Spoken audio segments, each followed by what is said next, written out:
핫한 부동산 뉴스의 핵심 내용만 전달해드리는 주간 부동산 뉴스.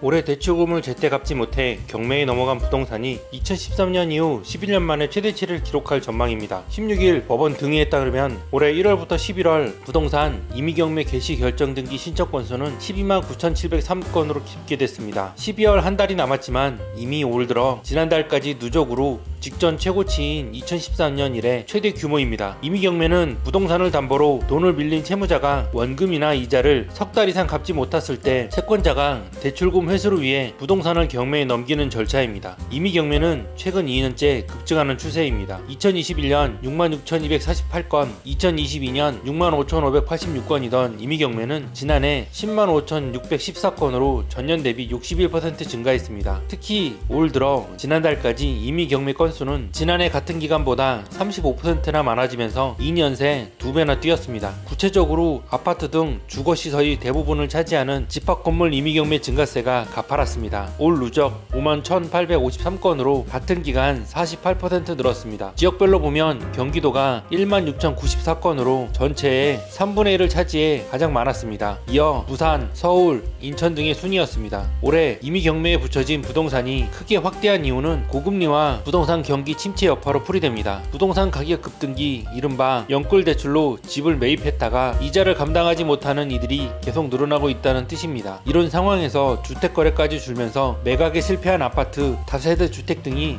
대거 경매시장에 넘어왔다는 분석입니다.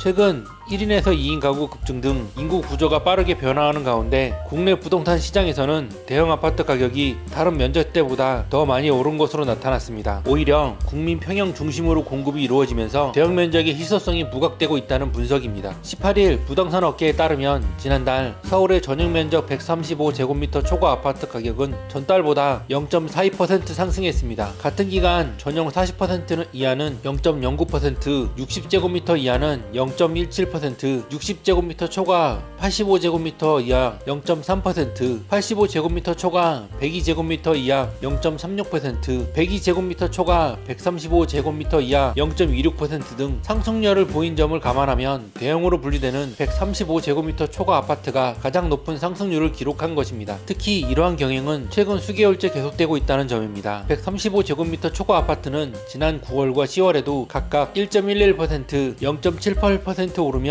여러 면적대 중 가격 상승률이 가장 높았습니다. 국민 평형으로 불리며 수요가 높은 중형 아파트 상승률을 앞지른 것입니다. 중형은 이 기간 상승률 0.97%, 0.59%를 기록했습니다. 대형 아파트 집값이 빠르게 오른 데는 이들 면적 공급이 거의 전무한 것과 관련이 깊다는 평가입니다. 실제 부동산 전문 리서치 리얼투데이가 2020년 1월부터 올해 11월까지 서울에서 분양한 25,583가구를 면적별로 분석한 결과 135제곱미터 이상 물량이 채 1%도 되지 않았습니다. 단 183가구로 0.72%에 불과했습니다. 희소성이 부각되면서 신고가도 속출하고 있습니다. 서울 강남구 신현대 11차 전용 113제곱미터는 지난달 86억 원에 거래되며 신고가를 경신했습니다. 강남구 대치동 동부 센트레빌 145제곱미터는 지난 7월 말 역대 최고가인 49억 9천만 원에 새 계약을 체결했습니다. 목조 건축물 활성화를 위한 제도적 뒷받침이 이루어지고 있습니다. 18일 국회에 따르면 지난달 탄소 중립 실천을 위한 목조 건축 활성화 관한 법률안이 발의됐습니다. 위성권 더불어민주당 의원과 권영진 국민의힘 의원 대표 발의한 법안은 정부가 목조 건축의 활성화 및 건축용 목제품 이용 촉진을 위한 정책을 수립하고 그에 맞는 행정적 재정적 지원을 하도록 권고하고 있습니다. 구체적으로 정부가 문화, 교육, 의료시설 등 공공건축물을 조성할 때 목조 건축을 우선 적용하고 일정 비율 이상 국산 목제품을 사용하도록 권고합니다. 또 공공주택의 일부 면적이라도 목조 건축물로 발주되도록 노력하고 저층 공동주택은 목조 건축물로 건축되도록 검토해야 한다는 내용이 포함되어 있습니다. 특히 정부는 소득세, 법인세 등 조세 감면 혜택을 제공해 목조 건축 활성화 및 관련 산업이 성장할 수 있는 기반을 마련해야 한다는 대한 세제 혜택 규정을 비롯해 목조건축 전문인력 교육기관 지정, 설계와 시공 표준화, 공공건축물 대상 목조건축 시범사업 진행 등 전문인력 양성, 정부주도 시범사업 추진 방안 등 다방면에 걸친 목조주택 활성화 지원책이 답이었습니다. 업계에서는 내년 상반기 내 법안이 통과될 수 있도록 기대하고 있습니다. 앞서 정부는 그동안 산림청 공모사업으로 진행된 목조건축 실현사업을 앞으로